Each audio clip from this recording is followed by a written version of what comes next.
Anime has existed in some form or another since the 1950s, and as such, there's been a lot of time to create truly high art. In fact, there are some shows that I'm sure some would call a masterpiece. Neon Genesis Evangelion, Cowboy Bebop, Legend of the Galactic Heroes. The very names still inspire wonder into the hearts of those who remember watching them for the first time. Now then, what is the newfound masterpiece of 2016?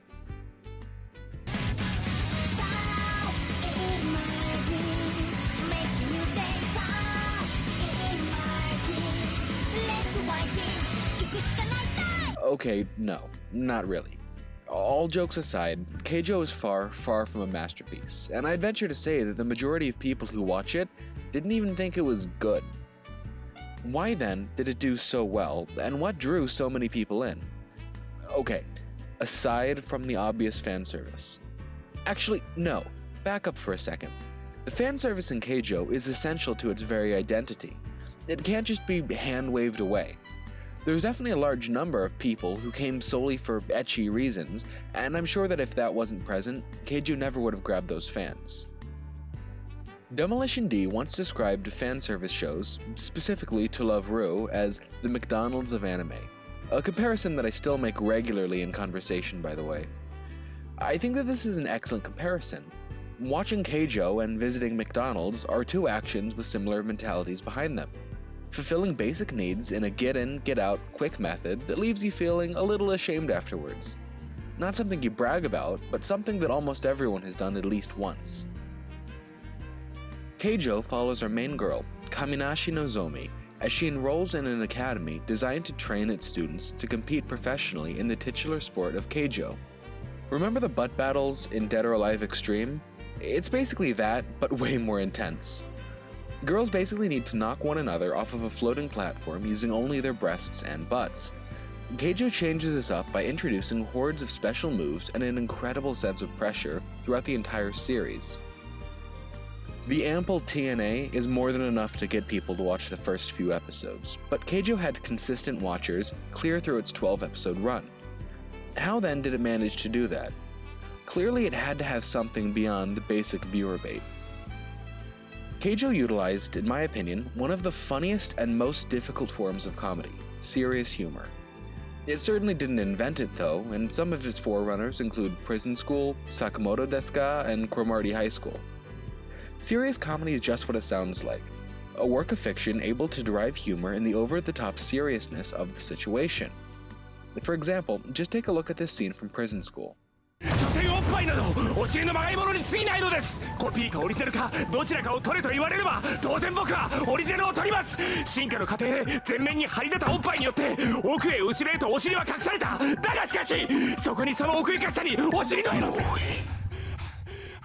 君が本物の尻好きだということは十分伝わった。グレイ The humor lies in the fact that it shouldn't be anywhere near this serious, and yet the character is speaking as though his life is on the line. This form of comedy is what Keijo consists of.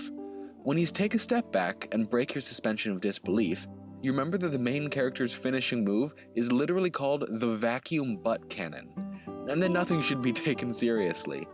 And yet, these characters seem to be fighting with everything they have, not even bothering to acknowledge the absurdity of the situation. This near-constant barrage of serious comedy is what keeps the viewer interested.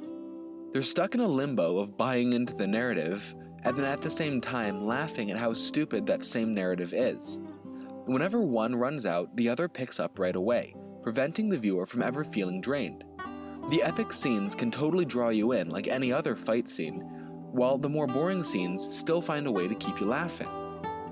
The characters themselves may not have been as memorable or fleshed out as they could have been, but even still, they were able to serve their roles in the narrative quite well, being able to inspire these over-the-top crazy fight scenes and just generally getting the viewer involved. For a deeper look at how they're able to set up this investment, you can click the link right here or at the end of the video for my breakdown on what makes a good sports anime. Now that I've picked that apart, I want to quickly comment on how beautiful this show is. Now, I'm easy to please. Animation doesn't have to be all that great as long as your designs are bright and catchy. That's why I always fall for the A1 trap. I mean, at least Sword Art Online looks good, right? Keijo, though, really looks great. I was actually a bit confused after watching the first few episodes, as I had assumed this would be a bare-bones show that was constantly strapped for cash. But no, the character designs are all phenomenal, there are some genuinely awesome Sakuga moments, and the overall well-choreographed fight scenes are very memorable. It may not always keep that up, but honestly, it does a better job than most fantasy fighters nowadays. While I've got you here, I'd like to talk about a trend that I've been seeing in the community as of late. The idea that enjoyability shouldn't have its own place in the opinion of a show. I think that Keijo is a great example of why enjoyability needs to have its own ranking. From an objective viewpoint, Keijo isn't great. In fact, it isn't even all that good. Sure, the animation is solid, but the characters lack depth, the writing is lackluster and dumb at times, and it requires so much of suspension of disbelief. Without that extra element, there wouldn't be much redeeming about it at all. But that extra element, enjoyability, is something that can't be defined in a critical sense. It's what makes a show like Keijo worth your time. Just like how you can watch something you know to be a masterpiece, like Cowboy Bebop, and not find it enjoyable, it's equally possible to watch a show like Keijo and find it, at the very least, fun. This last piece, enjoyability, is what allows even the worst anime to be popular.